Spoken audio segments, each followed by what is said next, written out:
कोई समस्या, कोई प्रॉब्लम? स्त्री के अगर बच्चा नहीं है तो स्त्री इस सेरेमनी में नहीं बैठ सकती। वो सेरेमनी नहीं, पाखंड है। ऐसे लोग जिनके सामने ये बताने में हिचक होती हो कि मैंने एक ऊंची चेतना का निर्णय लिया है, उन लोगों को जिंदगी से बाहर करिए। इलोन मस्क अपने सोशल मीडिया प्लेटफॉर्म पे लगातार ये पोस्ट करते रहते हैं। ये अवसर है, ये लिटमस टेस्ट है, कसौटी है।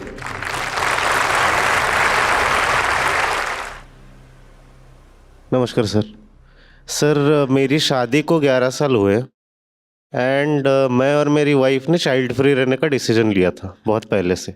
अब ये सारे रीज़न हमको नहीं पता थे, शायद वही भोगी विलासी लीजर के लिए लिया होगा हमने वो डिसीजन, लेकिन या करियर एस्पेक्ट से, जो भी एस्पेक्ट रहेगा एट दैट पॉइंट।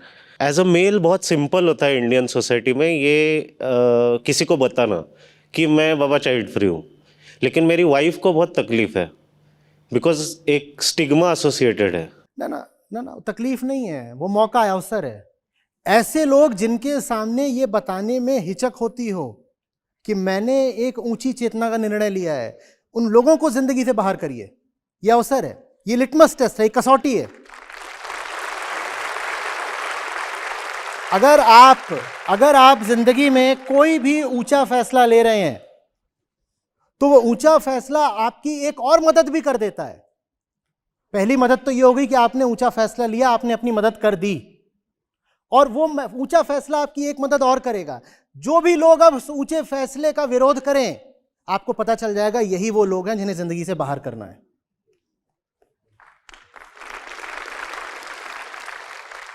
नहीं तो पता नहीं चलता ना अपना कौन पराया कौन, पता नहीं चलता ना कि सच्चा कौन झूठा कौन, नहीं पता चलता ना। कैसे पता करें? कसौटी, लिटमस टेस्ट क्या है? लिटमस टेस्ट यही है, अच्छे से अच्छा, ऊंचे से ऊंचा काम करो, और उसमें फिर जिन लोगों को पाओ कि उन्होंने अपने मुस्कुराते हुए नकाब उतार दिए और अब खंजर दिखा रहे हैं और पैने पंजे दिखा रहे हैं, सारी मुस्कुराहट उनकी अब पुत गई है, हट गए हैं, उसकी जगह अब वो नाखून और दांत दिखा रहे हैं, आक्रमण करने को हो रहे हैं, जान जाओ कि यही वो दरिंदे थे जो दोस्त बनकर आज तक जीवन में घुसे हुए थे। नहीं तो कैसे पता चलेगा? कैसे पता चलेगा? साधारण मौज मस्ती में तो कोई भी यार बन जाता है। असली मित्र तो वो है ना जो ऊंचे काम में आपका समर्थन करे। हां, तो आप ऊंचा काम करो, उसमें जो आपका समर्थन करे सिर्फ वही आपका मित्र है। ऊंचा काम आपको यह फायदा देता है, वो आपको मित्र और शत्रु की पहचान बता देता है। ये मित्र है, ये तुम्हारी सहायता समर्थन कर रहा है ऊंचे काम में। और घटिया काम करो और उसमें जो तुम्हारे साथ खड़ा हो उससे बड़ा कोई दुश्मन है तुम्हारा, तो घटिया काम तो करना भी नहीं है। वो कसौटी काहे को बनाए? आप ऊंचे से ऊंचा निर्णय लीजिए, और जहां देखिए कि उसमें कोई आकर असहमति दिखा रहा है, जान जाइए कि ये गलत आदमी था, इसको यूं ही आज तक हमने पास रखा और पालते रहे, गलत कर दिया। सर एक मतलब कुछ अभी जो रिलीजियस सेरेमनीज होती है वगैरह वगैरह, उसमें लड़कियों को बुलाया नहीं जाता ना, जो मतलब ऐसी रिलीजियस सेरेमनीज जो आपकी देह का, आपके गर्भाशय का आदर करती हूं, आपके चेतना का आदर नहीं करती, त्याग दो ऐसी रिलीजियस सेरेमनीज को। कौन सी रिलीजियस सेरेमनी चाहिए? क्यों चाहिए? गीता धर्म है ना। मुझे बताओ गीता में कहां लिखा है, गीता में कहां लिखा है कि पार्थ जाओ बच्चे पैदा करो? कहां लिखा है? बल्कि अर्जुन कह रहे हैं कि अगर हम सब मर गए लड़ाई में तो हमारी महिलाएं जाकर के दूसरे पुरुषों से ब्याह कर लेंगी, वर्ण संकर पैदा हो जाएंगे। कृष्ण कहते हैं हटाओ ये सब बेकार की बातें, जो सही काम है वो करो। उसके बाद महिलाएं क्या जाएंगी? और वो अर्जुन तो जातिवादी भी हो रहे हैं, अर्जुन कह रहे हैं वो निचले वर्णों से जाकर के संतान पैदा हो जाएगी, वो वर्ण संकर हो जाएगी। कृष्ण कह रहे हैं हटाओ ये सब बातें, बेकार बिल्कुल। ये होता है धर्म। वो कौन सी सेरेमनीज है जहां कहा जा रहा है कि स्त्री के अगर बच्चा नहीं है तो स्त्री इस सेरेमनी में नहीं बैठ सकती? वो सेरेमनी नहीं, पाखंड है, मत रखो उसे। आपको अब धर्म को लेकर चिंतित होने की जरूरत क्या है? आप मेरे साथ हो, आप गीता और उपनिषदों के साथ हो, सच्चाई तो आकर के आपके गोद में रख दी है। आपको अब क्या धार्मिक होने के लिए समाज का प्रमाण पत्र चाहिए? जिसके पास उपनिषद है और गीता है, वो क्या अब समाज से भीख मांगेगा कि तुमसे मुझे धार्मिक होने का प्रमाण चाहिए? समाज आपको धार्मिक समझे, अधार्मिक समझे, जिसके पास कृष्ण है उसके पास धर्म है। आपके साथ कृष्ण है।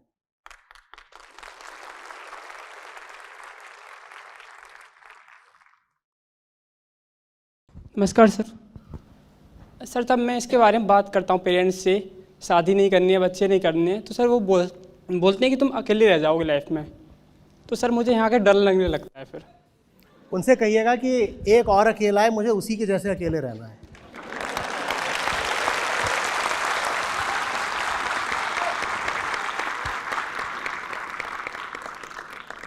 फिर ये बोलते हैं कि आप में लाइफ में क्यों ही इतना पढ़ना है और क्यों इतना आगे बढ़ना है कि ये सब कुछ करना ही नहीं है। तो उनसे कहेगा एक था जिसने बहुत पढ़ा, बहुत आगे बढ़ा,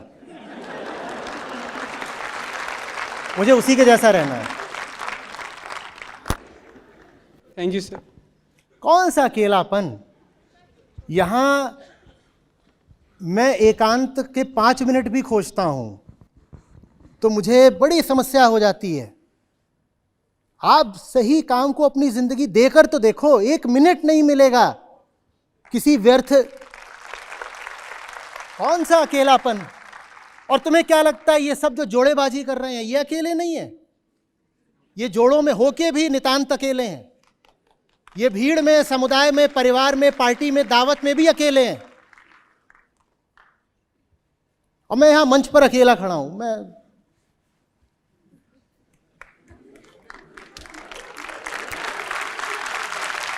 कोई समस्या, कोई प्रॉब्लम? खड़े हो सकते हैं जिंदगी के मंच पे ऐसे अकेले कि नहीं? बोलो। सर आप जैसा बनना पड़ेगा। तो या तो मेरे जैसे बन लो या उनकी सुन लो, चुनाव तुम्हारा है।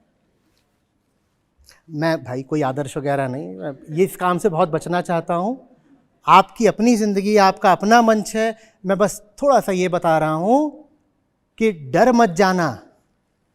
अकेलेपन की भी अपनी एक गरिमा होती है, शान होती है। अकेलेपन का अर्थ दुख नहीं होता। कैसे अकेला हो गया मैं? आप सब साथ हो ना, अकेला कैसे हो गया मैं? फिर कह रहे हैं इलोन मस्क की TFR घटता जा रहा है 2.2, मतलब आकलन ह्यूमैनिटी क्राइसिस में है। उसका एग्जांपल वो देते हैं जैसे जापान, साउथ कोरिया, कि आप अधिक से अधिक बच्चे पैदा करें। इलोन मस्क अपने सोशल मीडिया प्लेटफॉर्म पे लगातार ये पोस्ट करते रहते हैं। इलॉन मस्क को मनुष्यों की प्रजाति के अलावा कुछ दिखाई नहीं देता क्या? बाकी सब जो प्रजातियां हैं वो क्या हैं? हमारे दुश्मन हैं या वो हमारे बच्चे हैं? किसने कह दिया? जब हम कहते हैं कुछ घटता जा रहा है तो थोड़ा समझिएगा, बुद्धि लगाइएगा तर्क से। मान लीजिए हम 800 करोड़ हैं आज। जब हम कह दें कि 800 करोड़ से हम कम हो रहे हैं, कम तो पहली बात हम हो नहीं रहे, हम 1000 करोड़ की ओर बढ़ रहे हैं। वो जो बात कर रहे हैं वो चंद गिने चुने विकसित देशों की बात कर रहे हैं। वो बहुत गिने चुने विकसित देशों की बात कर रहे हैं जहां पर जो है अब TFR इस लेवल पर आ गया है कि पॉपुलेशन स्टेबलाइज हो गई है या माइनर डिक्रीज है। कुछ देश हैं बस ऐसे। दूसरी बात, हम ये कहें भी अगर कि पॉपुलेशन डिक्लाइन कर रही है तो उसमें हम ये कहना चाहते हैं कि 800 करोड़ तो होनी ही चाहिए। 800 करोड़ से नीचे क्यों जा रही है? कौन से फॉर्मूले ने ये प्रूव कराया कि 800 करोड़ होनी चाहिए? ये ऐसी सी बात है कि साहब मेरा वजन ना 160 किलो है और गिरता ही जा रहा है, गिरता ही जा रहा है। 158 हो गया, 158 हो गया। अरे 158 हो गया तो शुभ बात है, अच्छी बात है। कौन से फॉर्मूले ने बताया है कि 160 किलो वजन होना चाहिए तुम्हारा? सिर्फ इसलिए कि कोई सफल व्यापारी है इससे ये नहीं सिद्ध हो जाता कि बुद्धि भी है उसके।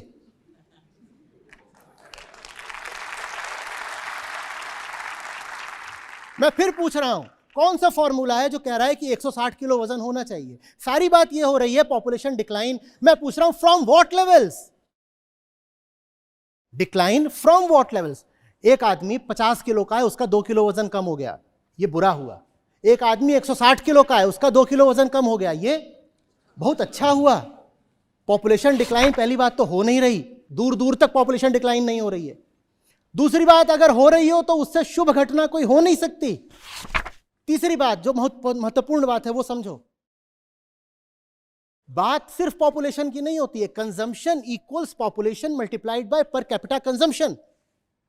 पॉपुलेशन 2% गिरी, पर कैपिटा कंजम्पशन 10% बढ़ गया, तो कंजम्पशन का क्या हुआ? लगभग 8% बढ़ गया। और अगर आपको अपना पर कैपिटा कंजम्पशन बढ़ाना है, जो कि बढ़ेगा क्योंकि दुनिया के बहुत सारे मुल्क अभी बहुत गरीब हैं, और हमारा जो विकास का मॉडल है उसमें जब आपके पास समृद्धि आती है तो आपका कंजम्पशन बढ़ता है, तो पर कैपिटा कंजम्पशन तो बढ़ेगा ही बढ़ेगा। तो पर कैपिटा कंजम्पशन अगर बढ़ रहा है तो उसको भी न्यूट्रलाइज करने के लिए आपको क्या करना पड़ेगा? पॉपुलेशन कम करनी पड़ेगी ना। नहीं समझे?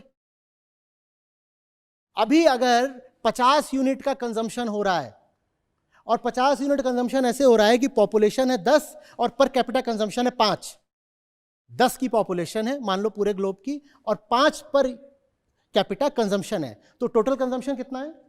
50। और यही जो टोटल कंजम्पशन है, यही टोटल कार्बन एमिशन है। डायरेक्ट कोरिलेशन है।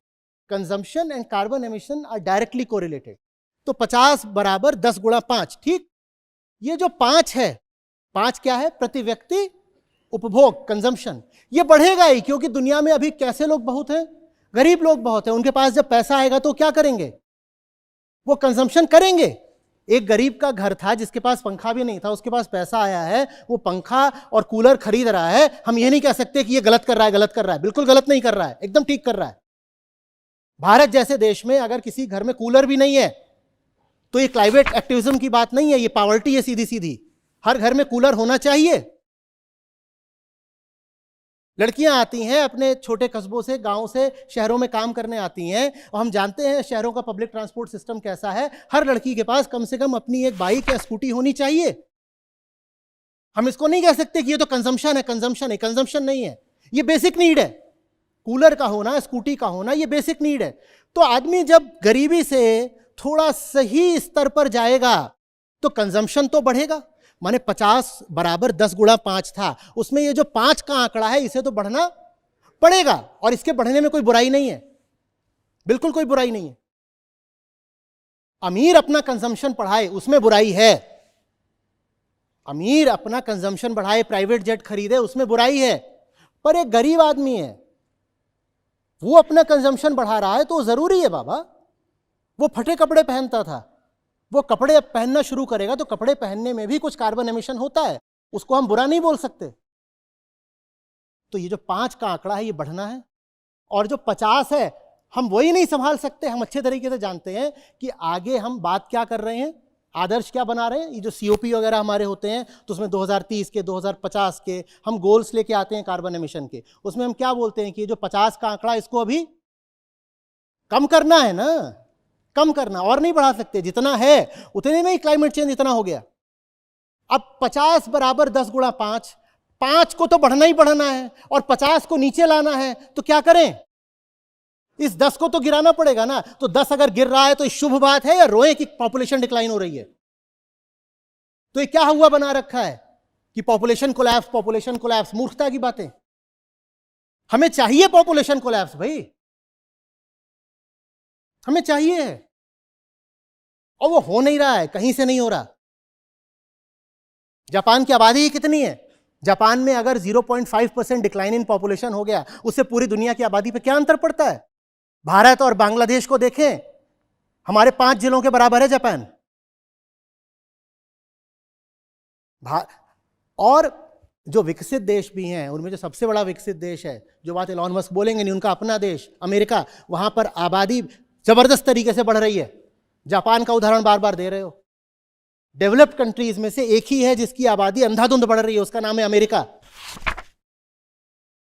क्योंकि अमेरिका दुनिया का सबसे बड़ा कंज्यूमर है, और इमिग्रेशन भी सबसे ज्यादा अमेरिका में होता है, अमेरिका में होता है, कनाडा में होता है। इनकी आबादी खूब बढ़ रही है।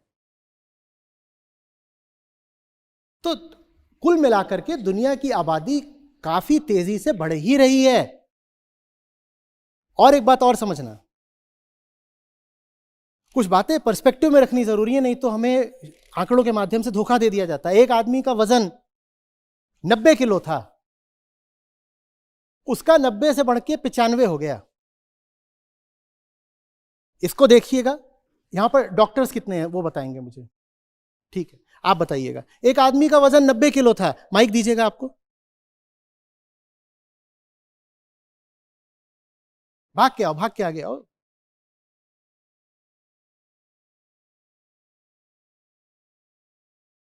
एक आदमी का वजन 90 किलो था, 90 से बढ़ के 95 हो गया। और एक आदमी का वजन 160 किलो था, 160 से बढ़कर 162 हो गया। दोनों में से ज्यादा खतरनाक बात कौन सी है? खतरनाक दोनों ही, 160 से 162 तो उसको ज़्यादा खतरनाक है। समझ में आ रही बात? लेकिन मीडिया बोलेगा कि देखो अच्छे दिन आ गए हैं, अब उतनी गति से नहीं बढ़ रही है, पहले 5 की गति से बढ़ती थी।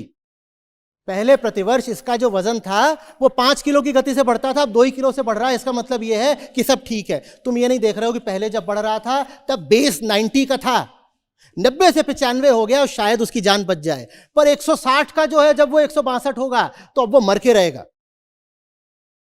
बेस भी देखना पड़ता है, मीडिया बेस नहीं बताएगा। मीडिया बस ये बता देगा कि पहले देखो आबादी इतनी गति से बढ़ रही थी, पहले 3.5% की दर से आबादी बढ़ रही थी, अब आबादी मात्र 1.8% की दर से बढ़ रही है।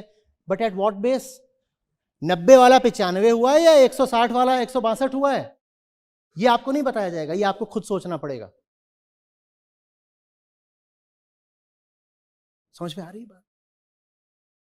नहीं समझ में आई ये बात? अच्छा, फिर पूछता हूं। एक आदमी 40 की स्पीड पे कार चला रहा था, उसने 40 से बढ़ाकर 70 कर दी स्पीड। ये आपको समझ में आएगा। आप 40 पर चला रहे थे, आपने 40 से बढ़ाकर 70 कर दी स्पीड, कुछ खतरा बढ़ा होगा। ये खतरा ज्यादा बढ़ा, 40 से 70 पर आ गए। या एक आदमी 140 पर चला रहा था, उसने 150 कर दी, ये खतरा ज्यादा बढ़ा। पर मीडिया बस ये बताएगा कि देखो we are actually slowing down. पहले स्पीड 30 की रेट से बढ़ती थी, अब स्पीड सिर्फ 10 की रेट पे बढ़ रही है। At what base? पहले आप 40 पर थे, 40 से 70 होना बहुत खतरे की बात नहीं है, पर 140 से 150 होना बहुत खतरे की बात है। 140 से तो आपको नेगेटिव जाना है, पर जब नेगेटिव जाओ तो शोर मचाएंगे, पॉपुलेशन कोलैप्स, पॉपुलेशन कोलैप्स। भाई हमें पॉपुलेशन कोलैप्स चाहिए, चाहिए, हो नहीं रहा है। पहली बात तो हो नहीं रहा, दूसरी बात अगर हो तो बहुत अच्छी बात है। जितने लोग हैं पृथ्वी पर 800 करोड़, पृथ्वी इनका कंजम्पशन नहीं झेल सकती। सस्टेनेबल पॉपुलेशन लेवल्स अभी जितनी है उसकी आधी होंगी। और इसका मतलब ये नहीं है कि लोगों को मार देना है, पॉपुलेशन अपने आप कम हो जाएगी, मृत्यु अपने आप आ जाती है। बस आप अंधाधुंध पैदा करना बंद करो। अगर आप पृथ्वी को, सब प्रजातियों को और मानव प्रजाति को भी बचाना चाहते हो तो, मरना ही हो, आग ही लगानी हो तो आपकी मर्जी।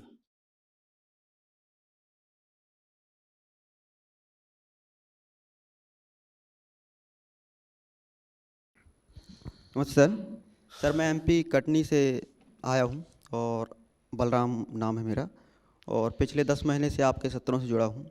सर मेरा सवाल था कि जैसे गांव में 5-6 बेटियां पैदा कर रहे हैं और परिवार के वारिस के चक्कर में कि लड़का ही चाहिए परिवार चलाने के लिए, तो अब 6वीं या 7वां लड़का चाहिए, और चिंता इसलिए नहीं है कि सरकार तो दे रही है खाने के लिए, तो चिंता क्या करना। और इसी से अब फिर मंदिर भी तैयार हैं, मंदिर कह रहा है कि इस बार लड़का होगा, और इस चक्कर से 1 2 3 4 5 6 से बढ़ते जा रहे हैं। तो इसमें मंदिर भी साझेदार है सर। किसमें? मंदिर सर। नहीं समझा, क्या बोल रहे? सर जो मंदिर में पंडा बैठा है तो वो बता रहा है कि नहीं इस बार लड़का ही होगा।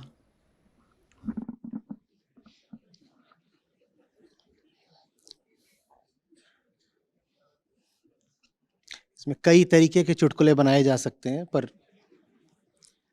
अभी मौका ठीक नहीं है। तो क्या किया है हमने आम आदमी को झुंझुना दे दिया है कि ले भाई तुझे मुफ्त खाना मिलता रहेगा, तुझे मुफ्त खाना मिलता रहेगा, तू झुंझुना बजा। बाकी दुनिया भर की तरक्की सब अमीरों के पास रहे, सारी ताकत सत्ताशीनों के पास रहे, सारी अय्याशियां एक बहुत छोटे से दल के पास रहे, a group of very privileged individuals, और आम आदमी झुनझुना बना रहा है। उसे मंदिर भेज दो, वो जो भी पंडा जी हैं उनके पास, तो मंदिर में झुनझुना बजाएगा। उसे मुफ्त का खाना पीना दे दो, वो खुश है, कह रहा है 8 बच्चे भी कर लो, सरकार से आ जाता है मुफ्त का खाना, बढ़िया बात है, ठीक है। और अब तो बाकायदा चुनावों के समय अलग अलग दल इस तरह की योजनाएं निकालते हैं कि अगर बेरोजगार है तो उसे हर महीने इतना दे देंगे, महिला है तो उसे हर महीने इतना दे देंगे, और भी कुछ निकालते होंगे। अगर आपका नाम र से शुरू होता है तो आपको मिलेंगे हर महीने 3,000 रुपए। ये हमारा चुनावी घोषणा पत्र है। कुछ भी हो सकता है।